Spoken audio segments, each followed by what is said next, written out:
या भूल पड़ रही है कि ये मेरा है, या कार मेरी है, कोठी मेरी है, बेटा मेरा है, बेटी मेरी है। जिसमें आपकी यह भूल हटेगी तब आपकी भक्ति फलेगी कि ना बेटा आपका है, ना बेटी आपकी है, ना यह कार आपकी है, ना कोठी आपकी है। अब आपके बच्चे नहीं हैं, ये परमात्मा के बच्चे हैं। आप परमात्मा के नौकर हो और परमात्मा ने आपके पास ही अपने बच्चे भेज दिए, बेटा या बेटी। इनको आप अपना मान कर करते हो तो भूल भारी है आपके, लेकिन ये जीव के बस की भी नहीं। इस ज्ञान से धीरे धीरे और भक्ति से, इस एंटीबायोटिक औषधि खाने से, ये तत्व ज्ञान रूपी वचन सुनने से आपको बिल्कुल समझ में आ जाएगी कि सचमुच यहाँ अपना तो शरीर भी नहीं है। तो हमने इन बच्चों को जो आपको भगवान ने दिए हैं, इनके दास नौकर बनकर आपने इनकी परवरिश करनी है। भगवान से डर के इनकी सेवा करनी है, जैसे एक नौकरानी और एक नौकर मालिक के बच्चों की कितनी केयर टेक करता है।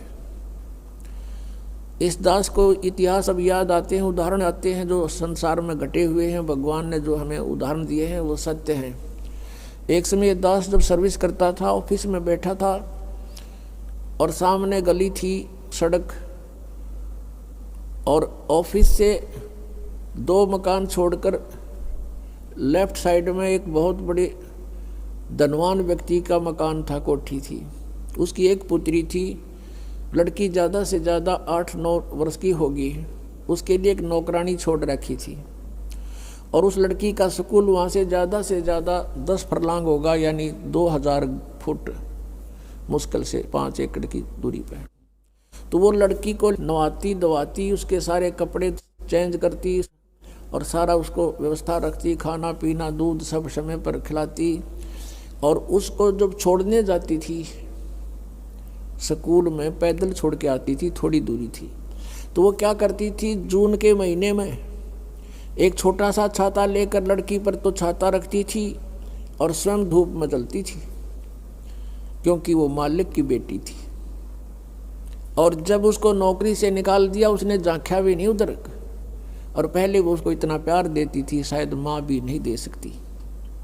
तो ऐसे ही हमने इनको मालिक के बच्चे जानकर, और हम सभी यहाँ कष्ट में हैं, दुखी हैं, एक दूसरे को समझकर, जैसे एक सास बहू है और सास बहू का कहते हैं कुत्ते बिल्ली वाला बैर हो जाता है। ऐसा क्यों है? बिना ज्ञान के गाटा जुड़ रहा है। और फिर कहते हैं जैसा दर्द आपने हो ऐसा जान बिराने। अब जैसे घर का मुखिया है, सास है, उसके अधीन पुत्र वधू है, अब उसके साथ दुर्व्यवहार करेगी तो उसकी आत्मा रोएगी, बोल सकती नहीं। तो वो आत्मा की जो पुकार है वह भगवान के दरबार में डिपॉजिट होती है और उसका प्रतिफल बहुत भयंकर होता है। फिर क्या होता है कि कई जगह ऐसा है कि पुत्र वधू इतनी हैवी है सास पर, उसको तंग करती है, तो उस समय युज्ञान याद रखना चाहिए कि हम इस काल ने ऐसी व्यवस्था में जोड़ रखे हैं, क्योंकि यहाँ व्यवस्था ऐसी है।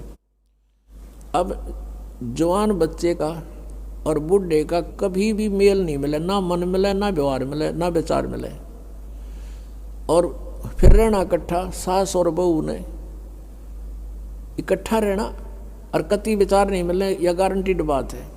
और इसलिए झगड़ा रहेगा, यह भी रहेगा, लेकिन इसका समाधान इस ज्ञान से होगा। देखो, कोई भी घर में हानि करके प्रसन्न नहीं हुआ करता, कोई भी नुकसान करके राजी नहीं, लेकिन हो जाता है।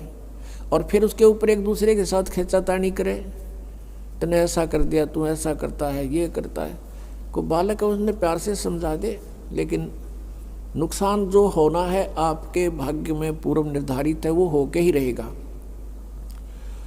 और वो नुकसान तो हो लिया और फिर वो झगड़ा बाकी रह गया, बेमतलब की टेंशन।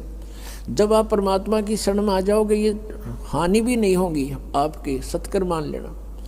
और इस ज्ञान से जब ये मन बकवाद करेगा, इस ज्ञान रूपी लगाम से ये रुकेगा, एक सास बहू थी, बुढ़िया बहुत लड़ा करती अपने पुत्र वधू के साथ, इकलौता पुत्र था। अब बेटा न्यों सोचा करता भाई माँ की बात नहीं मानी तो माँ की आत्मा दुख पाओगी, वो भी अपनी पत्नी को ही धमकाया करता, गलती होती चाहे ना होती, माँ को प्रसन्न करने के लिए। और बुढ़िया बहुत कलियारी थी। अब पुण्यात्मा एक परमात्मा लीला बख्शते हैं, करते हैं, दया करते हैं। एक बहन सत्संग में जाया करती थी बुढ़िया माई, वो उनके घर चली गई, कुदरती परमात्मा भेजते हैं। और वह बुढ़िया लाग रही कति श्लोक सुनान अच्छी बुंडी कहना अपनी पुत्र वधू को, और वह बेचारी बोल रहा नहीं।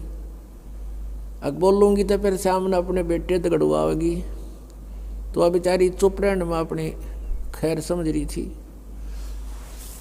अब उस बहन जो सत्संग में जाती थी, परमात्मा परमेश्वर के विचार सुनती थी, उसने सोचा ही तो नरक हो रहा है इनका घर। उसने उस बुढ़िया को सहज सहज प्यार से कहा, बहन सत्संग में चलेगी? ना हम नहीं जाया कर सत्संग में, ये तो उड़गी जाया कर ठाली, जिन्हें कोई काम कोई ना। हर बुढ़िया ने काम बहुत लड़ने का, और काम नहीं उसने, वो छूटे ना उसने फिर दूसरे तीसरे दिन फिर कहा कि आए एक बार मेरे साथ चल, कोई भी ना रही मेरे साथ चलन वाली, और मैं अकेली रहेगी, सत्संग में जाना है, जल्दी आ जावांगे। वह उसकी मुंह लागती सी थी। उस दिन वह बुढ़िया उसके साथ चलेगी। अब साथ चलेगी तो वह सत्संग सुना, सत्संग सुने तो पुण्यात्मा असर होया कर, ऐसी बात नहीं। जब तक हम कुएं के मेंढक बने रहेंगे, हम उसी क्रियाओं से लिप्त रहते हैं, वैसे ही विचार हमारे बने रहते हैं, और ज़्यादा ही दुख और बुराइयां हमारे अंदर प्रवेश होती रहती हैं। बुढ़िया ने सुने विचार, उसकी तो एकदम जो है ना, एकदम परिवर्तन आ गया उसके अंदर। सचमुच हमने आपस में नहीं किसी को दुखी करना चाहिए। कथा सुनाई गई कि एक व्यक्ति था,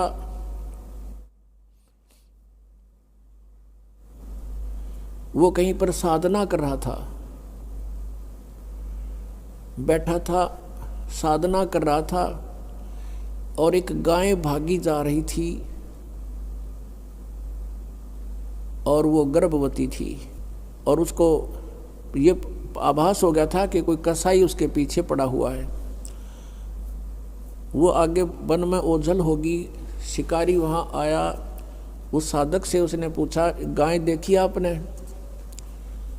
कहते मुंह से नहीं बोला, उसने हाथ कर दिया ऐसे, किधर गई? वो कसाई ने वह गाय ढूंढ ली, वो मार दी। उसका भी प्रतिफल उसको भोगना पड़ा। कहते हैं फिर उसकी बाजू कट गई। इतना भी हम सहयोग देते हैं किसी अन्य दुष्कर्म के अंदर, इतना भी हमें हानि होती है। जैसे हमने मना किया है बीड़ी शराब मांस तम्बाकू पीना नहीं है, और किसी को पीने में सहयोग भी नहीं देना, उठा के भी नहीं देना, उसमें भी हानि होगी। आपको मर्यादा सारी पालन करनी होगी। कहने का भाव ये है कि एक व्यक्ति था और उसकी पत्नी बहुत लड़ा करती, बहुत झगड़ा करती थी, बहुत बुरा बोलती थी। तो किसी ने, वो जो व्यक्ति था अगले जन्म में जिसकी बाजू कटी थी, वो साधना कर रहा था, साधना कर रहा था, कहीं पर अगले जन्म में भक्त बन गया। तो उसकी किसी ने आकर के अचानक पहले तो उससे पैसे पूछे, बाबा जी पैसे निकाल सारे, पैसे नहीं है भाई मेरे दर, उसकी बाजू काट दी।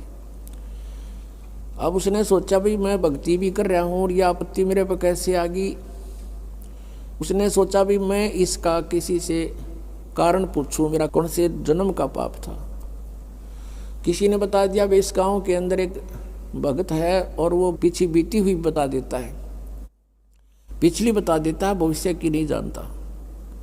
वो उसके घर पर गया तो उसने पता लगा कि वो घर से बाहर गया हुआ है। फिर भी उसने सोचा घर पे पता करता हूँ।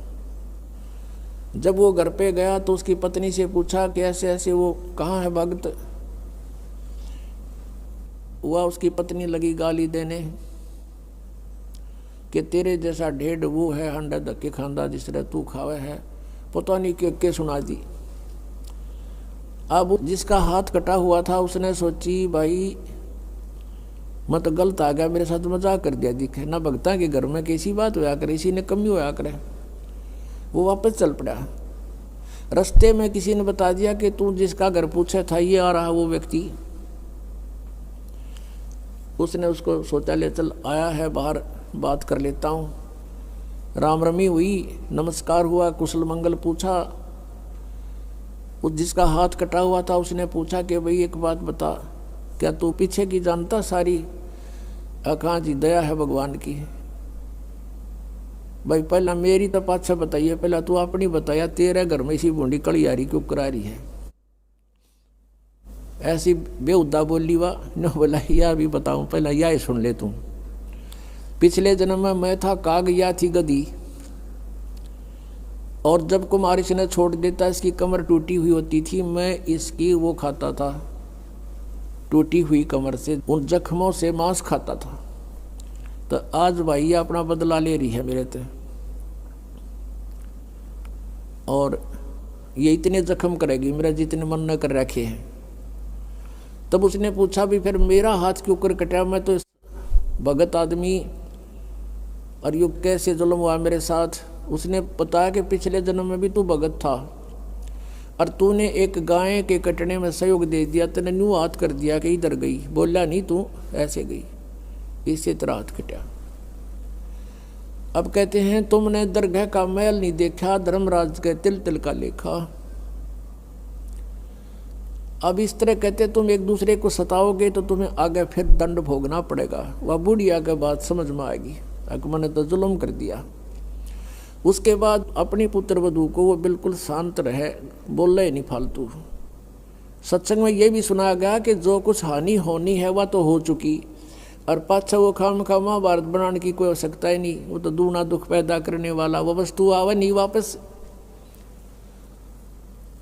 एक दिन क्या हुआ, वह पुत्र वधू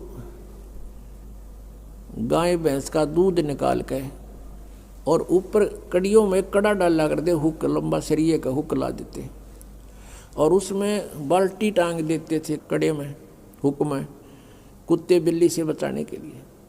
अब उस पुत्रवधू ने वो ऊपर, क्योंकि ऊंचा होता था, गर्दन नीचे रखनी पड़ती थी, यूं कर टांगन लगी, वो कि तो उल्टी साइड में लग गया।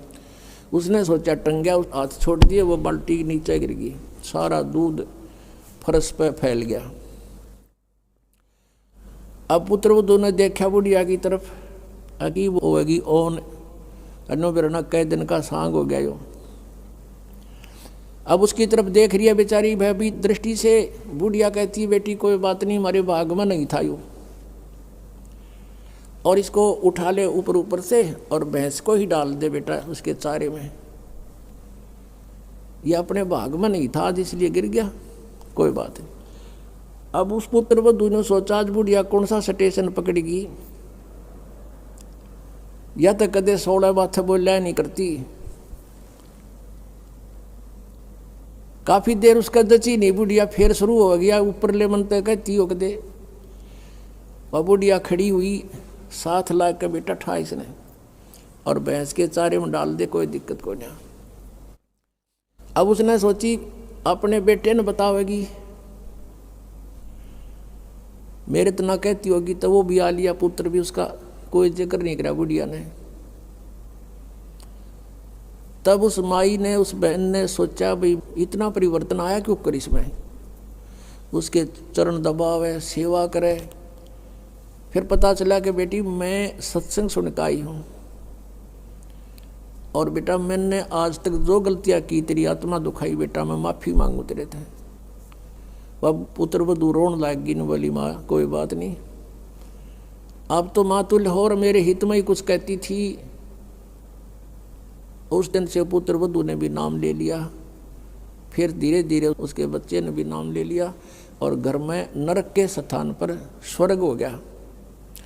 अब इस परमात्मा की वाणी से, ज्ञान से स्वर्ग तो यही हो जाएगा, और सतलोक हमने जाना है, फिर भक्ति करके वहाँ सतलोक चले जाएंगे, महासुख वहाँ हो जाएगा। तो इस प्रकार वो परमात्मा आकर हमें ज्ञान देता है, उसके ज्ञान से हमें पता चलता है। इसलिए कहा कि सत्संग की आधी घड़ी और तप के वर्ष 1000, तो भी बराबर है नहीं, कहे कबीर विचार। अब यहाँ बताते हैं परमात्मा कि ये स्थान तुम्हारा नहीं है और तुम यहाँ ठेकेदार बन गए, मालिक बन गए। मालिक तो एक ही है, हम सब उसके बच्चे हैं और उसने आपको जो संतान दी है वो उसके बच्चे हैं, आप मानो चाहे ना मानो। और आपने ये नहीं कि अपना कर्तव्य से दूर होना है, परमात्मा के बच्चे जान के उसके डर से उनकी सेवा करनी है। जिसका जितना भी जो आपका कर्तव्य कर्म है वो करना है।